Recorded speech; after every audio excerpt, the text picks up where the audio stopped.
I'll never forget you, Hans.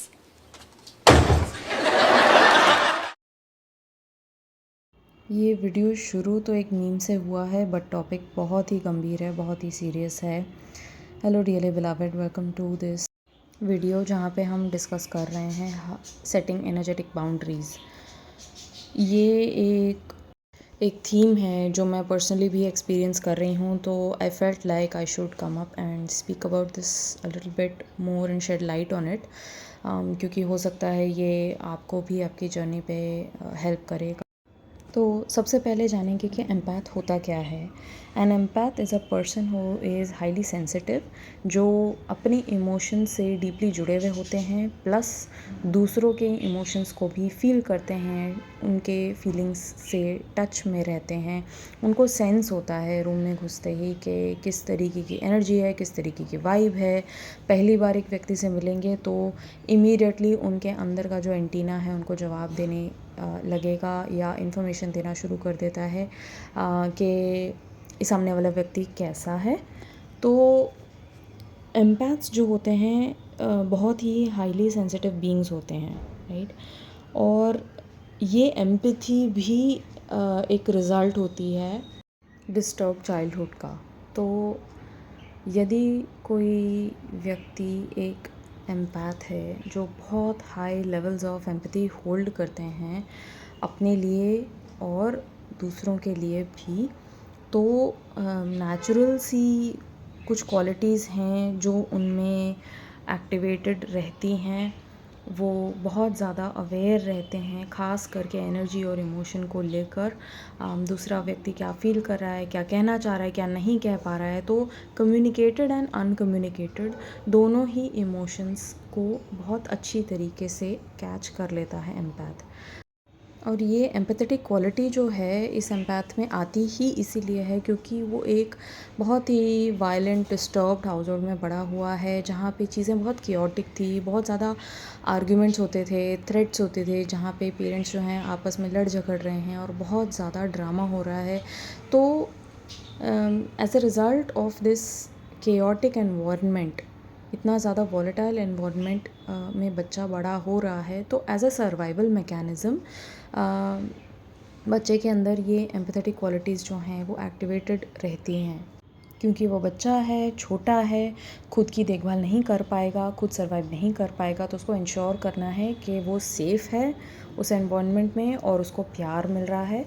तो इसको ensure करने के लिए उसकी ये एक्टिविटी जो है वो शुरू हो जाती है उसके अंदर के मेरे मम्मी का मूड कैसा है, मेरे पापा भी क्या सोच रहे हैं, है ना।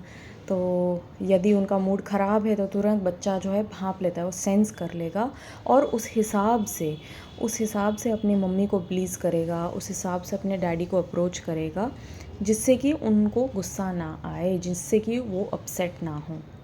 सो ये एम्पैथेटिक टेंडेंसी जो है is a result of a very unstable home environment जो एक बच्चे में शुरू से आती है।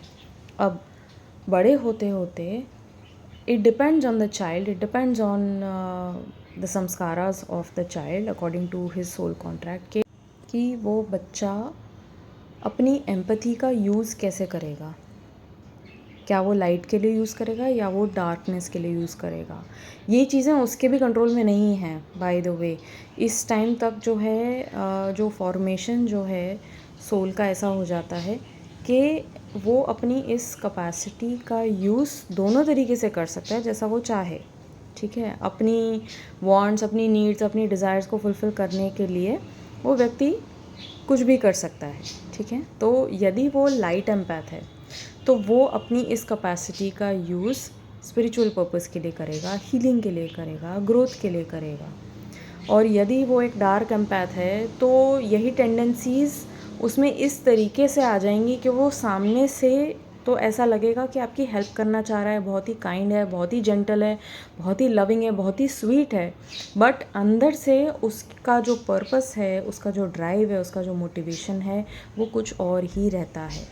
That is how a person becomes a dark empath. और जो डार्क एम्पैथ है वो आपके वीक एरियाज़ को प्ले करेगा। वो बहुत अच्छी तरीके से जानते हैं कि आपके सॉफ्ट पॉइंट्स क्या हैं, आपको इमोशनली मिरर करेगा, एक ऐसी डिपेंडेंसी क्रिएट कर देगा कि आप ना चाहते हुए भी अगेन एंड अगेन उनके साथ में कम्युनिकेट करने के लिए मजबूर हो जाते हैं, एंगेज करते हैं, राइट। वो आपको इस तरीके से एनेबल करेंगे कि यदि आपके टेम्पलेट में, आपकी कंडीशनिंग में ऐसा रहा है ना कि पास्ट में आप बहुत ज़्यादा पीपल प्लीजिंग करते हैं, या आप बहुत ज़्यादा वैलिडेशन सीख करते हैं, या आप बहुत ज़्यादा हेल्पफुल हैं, ओवर हेल्पफुल हैं, तो उस चीज़ पे वो राइड करते हैं, उस चीज़ के लिए ही वो वहाँ पे हैं, राइट। तो अपने पर्सनल गेन के लिए वो अलाइन करते हैं, अलग अलग तरीक़ों से कंट्रोल करना चाहेंगे, अलग अलग कंडीशंस ले करेंगे, यदि तुम ये नहीं करोगे तो मैं ये नहीं करूँगी, या तुमने अगर वो नहीं किया तो मैं ये नहीं करूँगी, something like that. Bargaining starts to happen. और जब एक्सपेक्टेशंस उनके मीट नहीं हो रहे हैं तो they withhold the praise, they withhold the affection, okay. तो इस तरीके के टैक्टिक्स जो हैं एक डार्क एम्पैथ यूज़ करता है। This is the dark side of empathy which we all have come across at some or the other point. And mind you, I am not saying this to demean anyone. मैं किसी को यहाँ पे छोटा साबित नहीं कर रही हूँ। हम भगवान से डर के चलते हैं, क्यों? क्योंकि सब में इष्ट हैं, मेरे इष्ट सभी में बैठे हुए हैं। तो यदि कोई डार्क एम्पैथ आपके सामने आ रहा है तो उनको कॉल आउट कीजिए, उनको भी आईना दिखे, ताकि उनको भी अपनी गति मिले, उनको भी अपना पाथ मिले। भटके हुए तो वो भी हैं, राइट। तो हमारी कोशिश हमेशा ये होनी चाहिए कि आप सामने वाले को सच दिखा रहे हो, उसका आईना दिखा रहे हो। फिर बाद में जो मर्ज़ी हो, बाद में वो आपकी बात सुन रहे हैं, नहीं सुन रहे हैं, मान रहे हैं, नहीं मान रहे हैं, वैसे के वैसे रहते हैं या चेंज हो जाते हैं, गॉड डिवाइन का रास्ता वो पकड़ लेते हैं और ख़ुद को देखकर they want to be better. उस पे से फिर निर्धारित होता है कि ये कनेक्शन कहाँ जा रहा है। एम्पैथ्स जो हैं वो इतना हाईली सेंसिटिव होते हैं कि थोड़ी सी भी फील्ड में फ्लक्चुएशन होती हैं तो दे स्टार्ट स्ट्रगलिंग। आपको स्ट्रगल फील होगा, आपको ड्रेन्ड फील होना शुरू हो जाएगा, आपको ओवरवेल्म लगेगा, टायर्डनेस लगेगी, नींद आने लगेगी, ठीक है। और आप रिस्पॉन्सिबल फील करने लगते हैं उनकी इमोशंस, उनकी प्रॉब्लम्स के लिए। आप यहाँ हेल्प करने के लिए हैं, आप यहाँ सॉल्यूशंस प्रोवाइड करने के लिए, आप यहाँ स्पेस होल्ड करने के लिए, आप यहाँ पे अंडरस्टैंडिंग देने के लिए हैं। पर क्या ये व्यक्ति खुद को ये सब दे रहा है या नहीं? आप उनको हैंड होल्डिंग दे रहे हैं, आप उनकी हेल्प कर रहे हैं, बट क्या ये व्यक्ति खुद की हेल्प करना चाह रहा है या नहीं? बहुत ही क्लियर साइंस और इंडिकेशंस आपके सामने होंगे और आपके अंदर बार बार एक आवाज़ कहेगी, नहीं यार, बेचारे के लाइफ में इतने प्रॉब्लम्स हैं, उसको हेल्प चाहिए, उसको दोस्त की ज़रूरत चाहिए, उसको सहारे की ज़रूरत चाहिए। आप ये पूछिए कि इस व्यक्ति के पास कोई और क्यों नहीं है? They don't have a single friend in their life, they don't have a single family member in their life, question mark. And I'm not saying that all people who are alone are bad, but it's a very valid point. There is a reason why this is happening for them. क्योंकि उनको कोई एक सीख लेनी है, अकेले रह के, अकेले पाथ वॉक करके उनको कुछ खुद के बारे में रियलाइज़ करने की ज़रूरत है। आप यहाँ पे सेवियर बन के कुछ प्रूव नहीं करेंगे। उल्टा क्या होगा? You will feel overwhelmed, you will feel tired, you will feel drained. आपको लिटरली ऐसा लगेगा कि आप दीवार में जाके भिड़ रहे हो बार बार। You are trying to help this person, you are trying to show this person, you are trying to give this person company, पर कुछ भी चेंज नहीं हो रहा है। हेल्पलेसनेस आ जाएगी, आप अपना सेंस ऑफ सेल्फ लूज़ करना शुरू कर दें, आपका टेम्पर लूज़ हो रहा है, आपका मूड ख़राब हो रहा है, आपकी एनर्जी ड्रेन हो रही है। ये सारे बहुत ही बड़े रेड फ्लैग्स हैं जो आपको रिकग्नाइज़ करने की ज़रूरत है in any connection, in any conversation that you are coming across. Of course दूसरा व्यक्ति भी आपको मिरर कर रहा है, आपको दिखा रहा है कि कहाँ आपको चेंज होने की ज़रूरत है, कहाँ पे आपको सख्ती लाने की ज़रूरत है, कहाँ पे आपके अंदर भी इस तरीके की टेंडेंसीज हैं कहीं ना कहीं सबकॉन्शियसली। ये आपका डार्क साइड है। But at the same time उनको भी सीखने की ज़रूरत है और ये यूनिवर्स का रूल है। जो लेसन आपने सीखना है ना, यूनिवर्स वैसी की वैसी परिस्थिति आपके सामने लाके खड़ी कर देगी, वैसे ही व्यक्ति आपके फील्ड में आएंगे जो आपको ये लेसन सिखाने में सक्षम हैं, जो आपके टीचर बन सकते हैं। अब ये हमारे ऊपर है कि हम ये काम कर रहे हैं या नहीं, हम ये जिम्मा उठा रहे हैं कि नहीं, हम अवेयरनेस के साथ आगे बढ़ रहे हैं कि नहीं। यदि आपका सबसे बड़ा वीक पॉइंट होगा बाउंड्री सेट करना, तो ये व्यक्ति बार बार आके आपको पोक करेगा, बार बार आके आपको डिस्टर्ब करेगा, बार बार ऑड आवर्स पे आपकी प्राइवेसी को डिसरिस्पेक्ट करेगा। यदि आप फ्री में भी इसके साथ में इसकी हेल्प कर रहे हैं, उसकी ना गिनती होगी, ना वैल्यू होगी, और ना ही कोई कंसर्न होगा उससे जुड़ा हुआ। Why? Because this is a hard lesson in setting boundaries. आप नहीं कर पाते हैं बाउंड्रीज सेट। आप बार बार अपनी जेंटिलिटी में, अपनी काइंडनेस में, अपनी सॉफ्टनेस में आप अच्छा ही अच्छा देख रहे हैं सामने वाले में। नहीं, अच्छा नहीं, अच्छा कोई नहीं है। सब में बुराई है, सब में डार्कनेस है, शैडो सभी में है, मुझ में भी है। But our goal is to see people just as they are. Please take off the rose coloured glasses dear empath, और ये कहना बंद कर दीजिए कि दुनिया में सब लोग अच्छे हैं। सब लोग अच्छे नहीं हैं, आप अच्छे हैं। ये गलती मैंने भी करी है। मैंने भी माना है कि नहीं, जैसी मैं हूँ मैं तो ये कभी नहीं करूँगी, सामने वाला भी क्यों करेगा। अरे नहीं, दुनिया ऐसी नहीं है। और 2 लातें जब आपके बम पे पड़ेंगी तो आपको भी समझ आ जाएगा कि नहीं भैया, दुनिया ऐसी नहीं है। हर टाइप का कैरेक्टर बनाया महादेव ने, और ये उन्हीं की लीला है। ये उन्हीं की लीला है कि हमें दिखाया जा रहा है, हमें सिखाया जा रहा है बार बार बार बार, एक ही लेसन के थ्रू, एक ही चैलेंज के थ्रू। अब ये हमारे ऊपर है कि हम इसको सीख के आगे बढ़ रहे हैं या हम उसी में अटक के वहीं रह रहे हैं। तो एज एन एम्पैथ, यदि आपके आसपास कोई ऐसा व्यक्ति है जिससे बात करने के बाद, जिससे मिलने के बाद, जिससे वीडियो चैट करने के बाद आपको अचानक नींद आने लगती है, बात करते करते उबासियाँ आ रही हैं, ठीक है, आपके बॉडी में पेन होना शुरू हो गया, आपके कंधे हैवी हो गए हैं, आपको सर दर्द होना स्टार्ट हो गया है, आप ड्रेन फील कर रहे हो, आपका मूड ड्रॉप हो रहा है, आपकी एनर्जी लो आ रही है, तो ये सारे रेड फ्लैग्स हैं कि सामने वाला व्यक्ति आपकी एनर्जी जो है नीचे ला रहा है। और सामने वाले व्यक्ति को आप कैसे हेल्प कर सकते हैं? उनको एक्चुअल टूल्स देके, उनकी हेल्प करके, एंड उनको सच दिखा के। जो आप सेंस कर रहे हैं, जो आप फील कर रहे हैं, वो आप अपने टिमिडनेस में या अपनी शाइनेस में आप छुपा के मत रखिए। अरे बुरा लग जाएगा, बुरा लगेगा तो सच है, सच तो कड़वा ही होता है। सच कड़वा होता है और दवाई भी कड़वी होती है, पर दवाई ठीक करती है इंसान को। तो यदि आप चाहते हैं कि जो आप मेहनत कर रहे हैं, जो आप शिद्दत से अपना इनर वर्क आप कैरी आउट कर रहे हैं, अपनी एनर्जी को रेज़ करने का प्रयास कर रहे हैं रोज़ without fail, it is hard work, it is hard effort, और कोई एक व्यक्ति आके आपकी एनर्जी लो में लेके जा रहा है, तो it is your responsibility, that is on you. You need to recognize and you need to lay down loving boundaries. If it cannot be loving, let it be firm. Loving boundary कैसे ले करते हैं?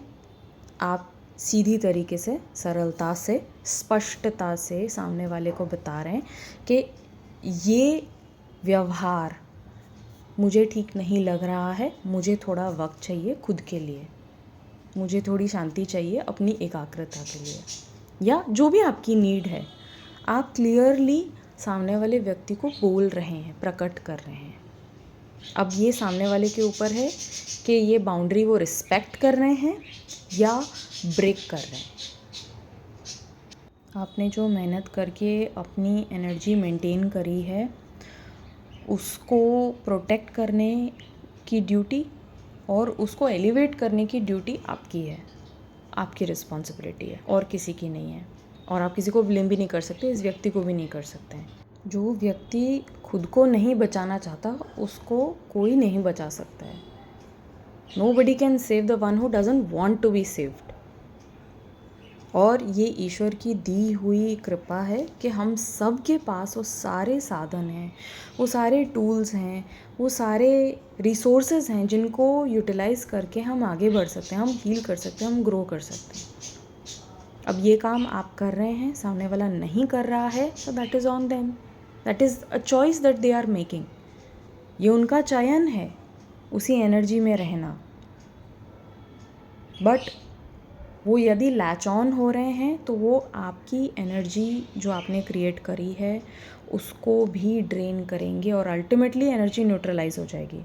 एक व्यक्ति high energy में है, दूसरा व्यक्ति कम्प्लीटली लो एनर्जी में है, वो दोनों इंटरैक्ट करेंगे तो एनर्जी क्या होगी, न्यूट्रलाइज हो जाएगी.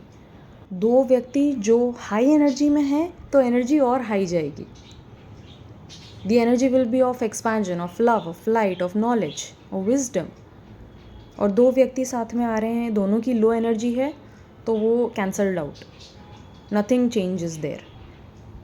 सो these are certain things that I have learned the very hard way and it is a theme which is coming up. ये थीम बहुत ही क्लियर तरीके से अब सामने आ रही है कि हमें अब थोड़ा अपना गेम लेवल अप करने की ज़रूरत है. अब आपके मन में ये प्रश्न उठेगा कि मुझे कैसे पता चले कि सामने वाला वाकई में ग्रो कर रहा है कि नहीं. मैं जो हेल्प दे रही हूँ या मैं जो सर्विस दे रही हूँ, जो सजेशन दे रही हूँ, उससे सामने वाला बेनिफिट कर रहा है या नहीं, चेंज हो रहा है या नहीं, कैसे पता पड़ेगा.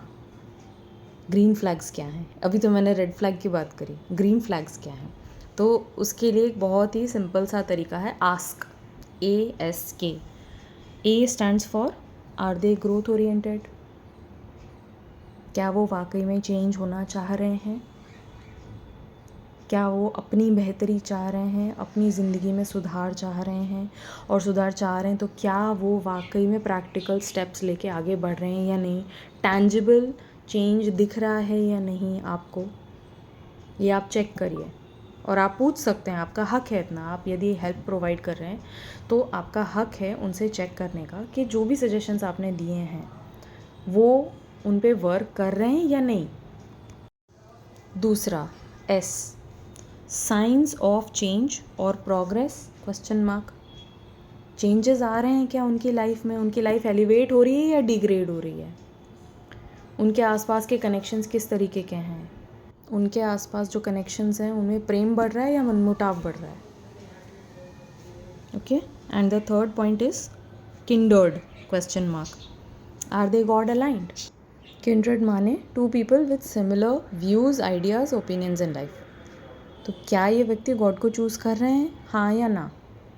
यदि ये गॉड पे भी क्वेश्चन मार्क रेज कर रहे हैं, फेथ में नहीं आ पा रहे हैं, बहुत कोशिश करने के बाद भी इनको गॉड में से बिलीफ ही हट गया है, उनको लगता है सब मैं ही करूँगा और मुझे ही करना है, तो that is a huge sign that may be this person is not meant to be aligned with you. Why? Because you are choosing God, you are believing in God, you are laying faith in God, you are aligning with divine. And when you align with divine, automatically you are taken care of. You don't even need to do anything outside of yourself. God will always reveal the next step to you. We simply need to hold the faith in our heart that we are being led by Mahadev. Mahadev हैं और वो lead कर रहे हैं और वो रास्ता दिखा रहे हैं और वो दिखाएंगे रास्ता, वो सारे साइंस देंगे, वो क्लियर तरीके से डायरेक्शन बताएंगे आपको कि आपने कहाँ जाना है, क्या करना है. और यदि ये व्यक्ति गॉड में वो एनर्जी नहीं डाल पा रहा है, वो पॉजिटिव सोर्स को ही नहीं पकड़ना चाह रहा है, तो उसकी कौन मदद करेगा. आप मूर्ख हैं ये सोच के कि आप इसकी मदद कर सकते हैं. अरे गॉड इनकी मदद नहीं कर रहा है, चलो मैं कर देती हूँ. हम कौन होते हैं मदद करने वाले. मदद करने वाला पालनहार है जो ऊपर बैठा है सबके. और आखिरी में यही बोलूँगी कि चिंता मत करो, बोल्ड हो जाओ बस अब. ठीक है. तो I really hope this message helped you. I love you so much. Take care, stay blessed. Har Har Mahadev.